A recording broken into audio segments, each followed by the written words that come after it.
Hi, everyone. Welcome, welcome, welcome. I'm excited because this video is actually in relation with Advent.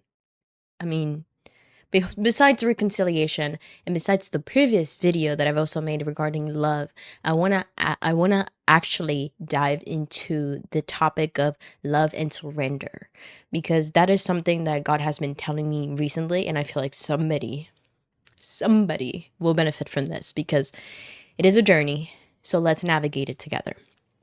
With that being said, I want to introduce you to the psalm that I've been using as a prayer for surrender.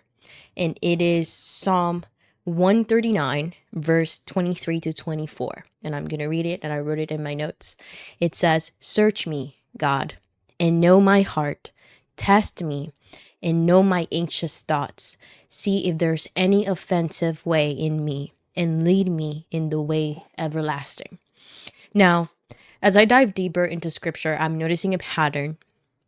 Baby Christian, by the way, just so you know, I'm noticing a pattern of the mention of the heart, mind, and spirit, which is the soul. But when I'm reflecting on these things, I'm like, okay, well, the spirit is so dense because it is our soul, but it's also the spirit, that they might be judged by their fruits. And when we're thinking about all these things together, I'm like, okay, I'm seeing a pattern of deny your knowledge, lean not into your own understanding but of God's. Okay, so I'm here like, okay, overthinker myself here. That's something that he's been correcting me on, something that I need to let go, because if anything, he has also been saying, what you think of here and you speak out, you're making it come to fruition. You're making it happen because you were made in my image and you have creative power. And my creative power comes through my word. You're speaking things into existence. And when you overthink, what you're doing is you're worshiping a problem and you're creating a narrative. And then when you're speaking them, that's when they come into fruition. So held my horses there very quickly. But when I'm reading about the heart, and that's a very specific scripture, is that the heart is deceitful. And I'm just like, yes. But when we look up the one thing, the one teaching that God always says is, follow me with all your heart. So how can I follow something when my own heart and my own mind are always so in conflict? And then it leads me to the spirit.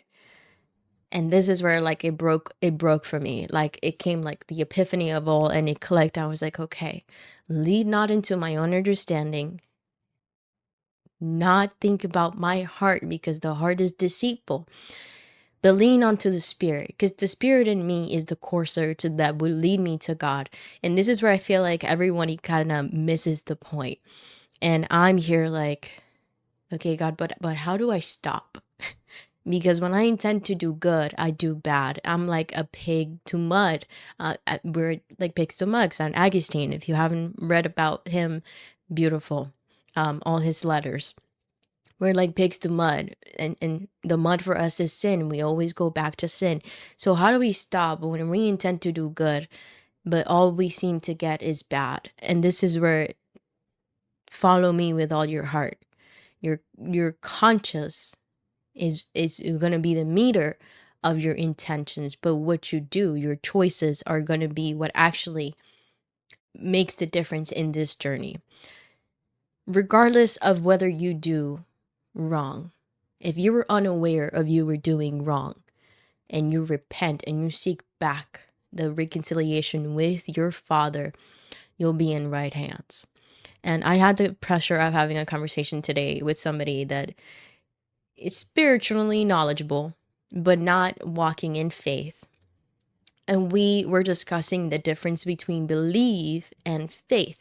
When we believe, it's because we have this knowledge of something being true. Now, when you walk in faith, is regardless of not knowing, you decide to go ahead. And that's the difference between ourselves and our decisions that we choose. So when we think about surrendering, is that we believe that within our limited knowledge, what we're doing is true, but because we need to walk in faith, we need to surrender and let the person, meaning God, who knows best, allow us to walk in the right steps.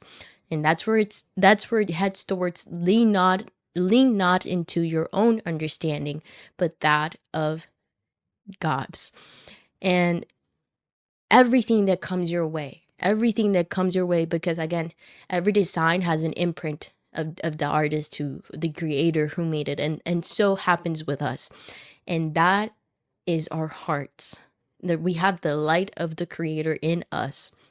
So everything that is an emotion, we need to test. We need to test with the spirit. So we need to test with the spirit, and we need to ask the spirit to lead us and to guide us and to tell us if this was actually true, if it's us or if it's from above. And just to because that was like a little bit of a lot, a little bit of a lot, just to kind of tell you a little bit backstory on me. It has been that, as I told you, I'm here touching grass. I'm like, God, I'm diving deeper into your word. I'm understanding. I mean, you're putting me through a lot, man. Like if you're a baby Christian and you're like, you feel like you got a grasp of what you're understanding, and then it's like, boom, no, you don't. No, you don't. And you get tested on everything you learn, because God tests your willingness on this journey.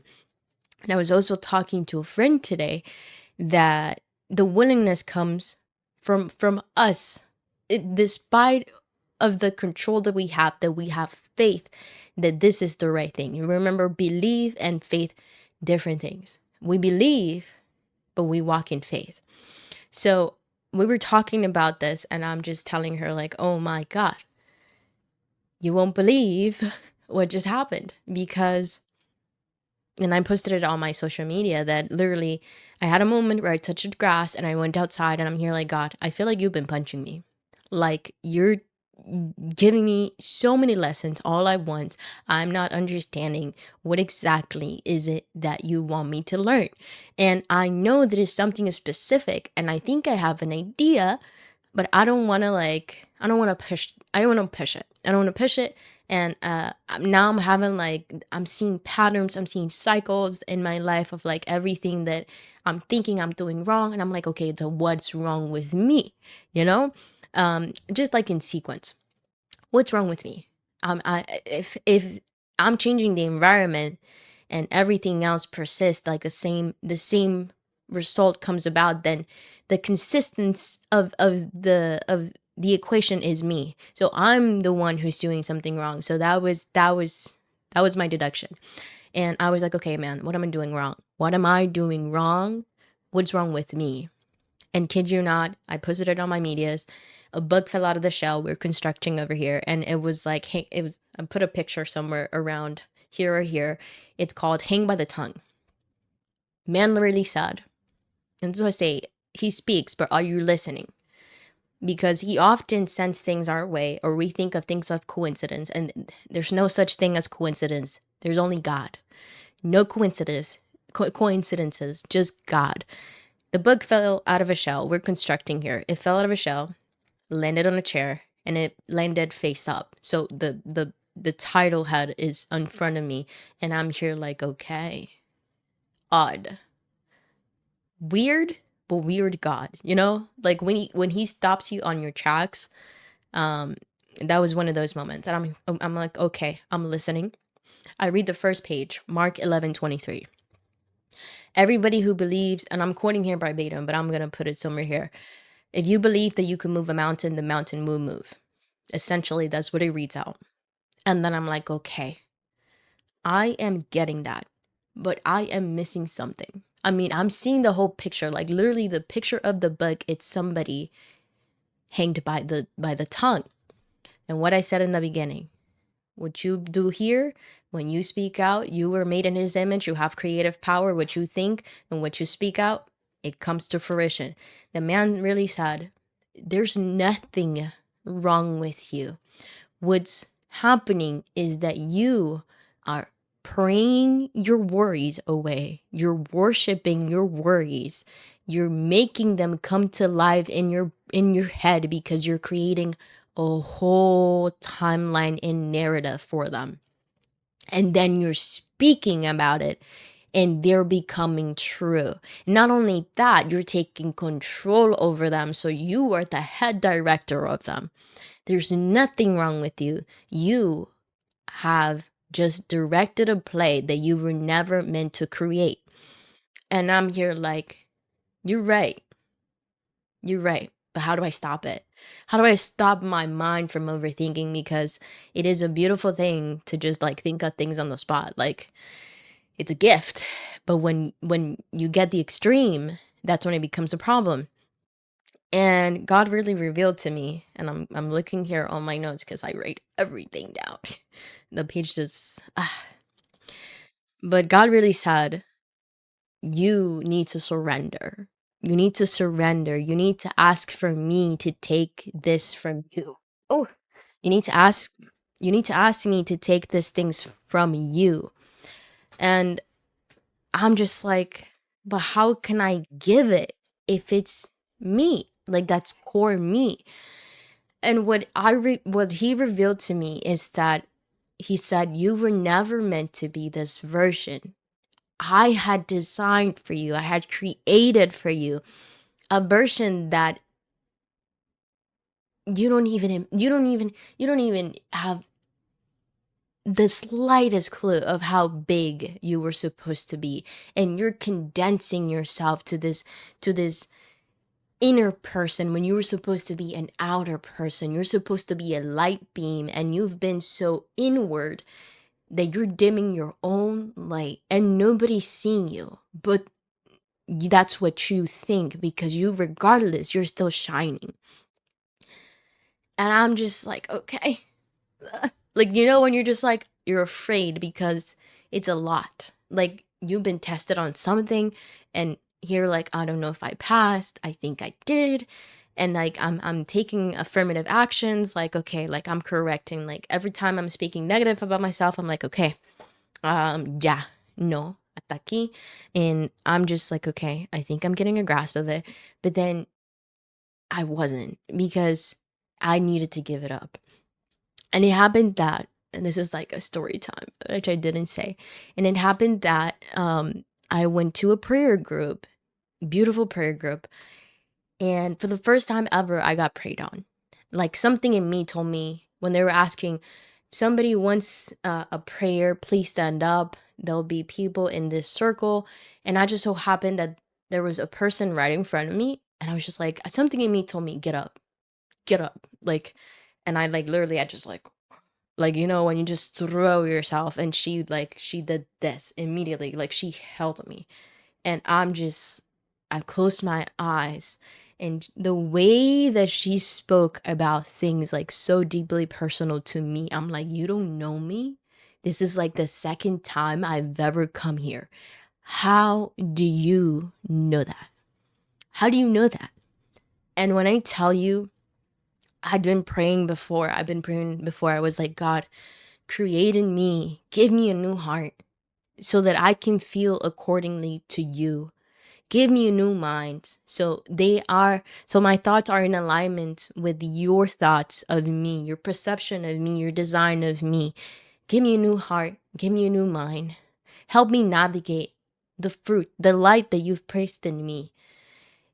That's been my prayer before I even went to that prayer group. And when I tell you that this woman, she told me, your your version was meant to be greater. Your heart is so much greater. You shine, and it's like 1,000 light beams. And she kept going, and she kept going, and she kept going, and she kept saying, your identity is not what it is now. You need to let go and let God. You need to allow him to remold you, because this version of you, it's consuming you and it's dying.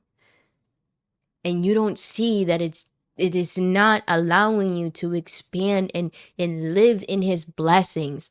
And I just cried. And she kept going. Like when I tell her, she kept going.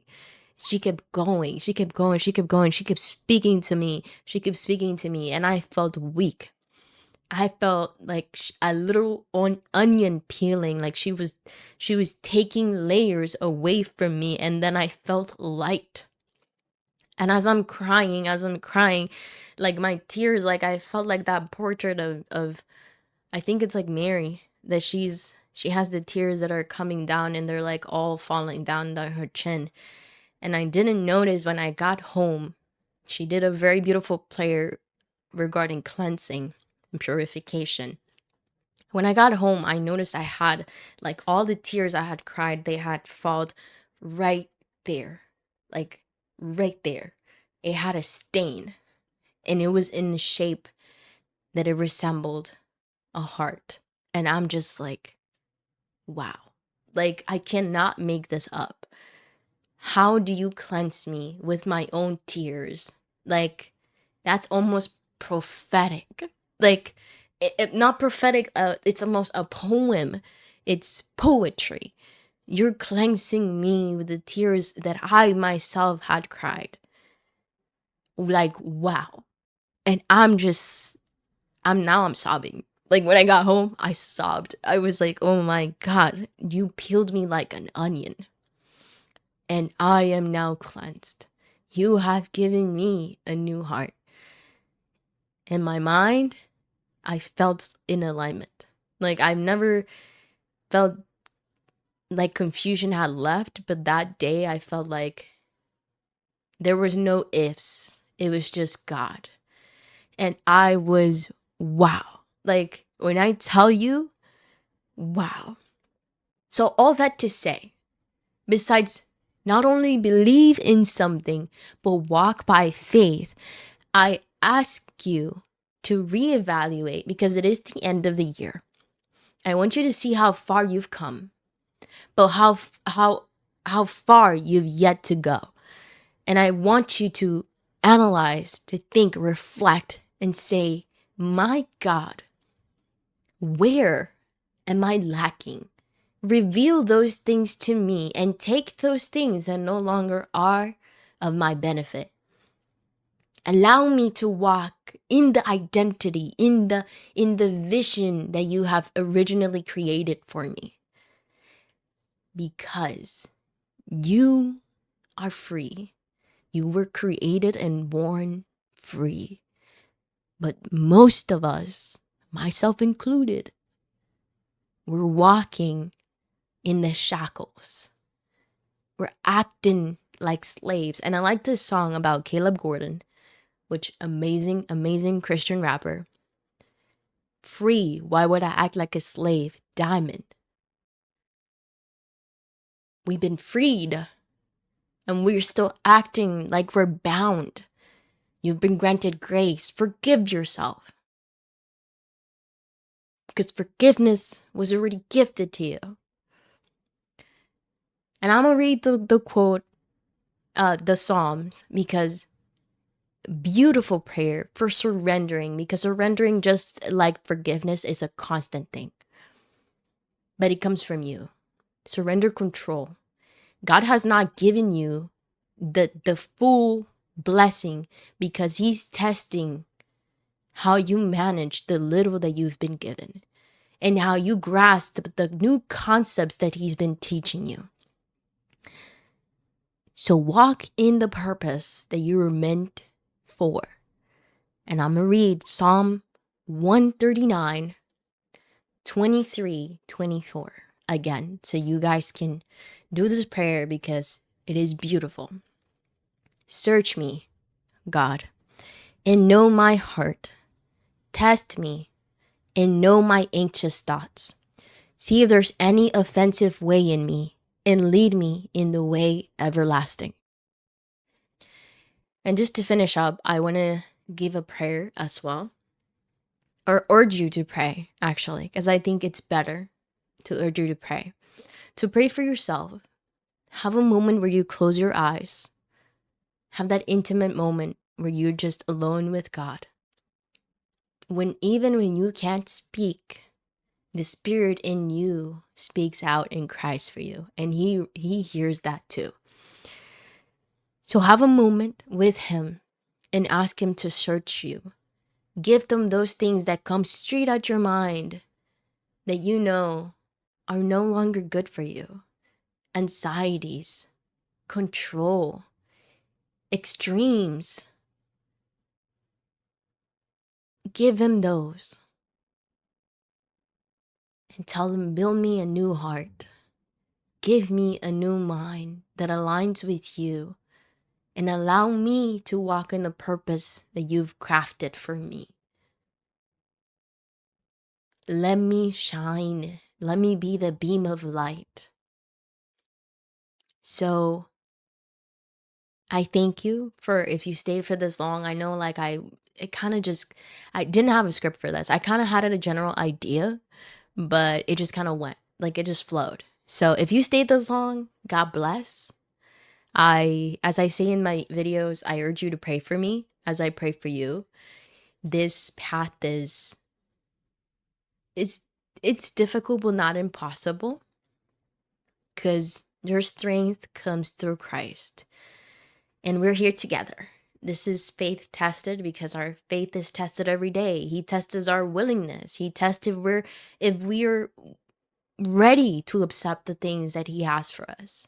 He tests if we're committed to be in a covenant with him, because we say we want Christ, but we don't show that we want Christ. So when you go out into the world, are you being faithful? Are you being truthful? Are you saying my God in private, but in public you're denying him? And just to give you an idea of what this reconciliation process works. When Peter denied Jesus 3 times, when he came back, meaning Christ, when Christ came back, he asked him, "Do you love me?" 3 times. And all his answers were yes. And I will put the passage here so you can read it. But that's how it starts. Reconcile with the Son so he can lead you closer to the Father. And you will hear his voice. You will hear his voice. And God speaks to you different. Like I'm going to do a different video about that, on how you can recognize how God speaks to us, because that is something that I've had to learn the hard way too. Pero I'm here to help you, because that's what it's about.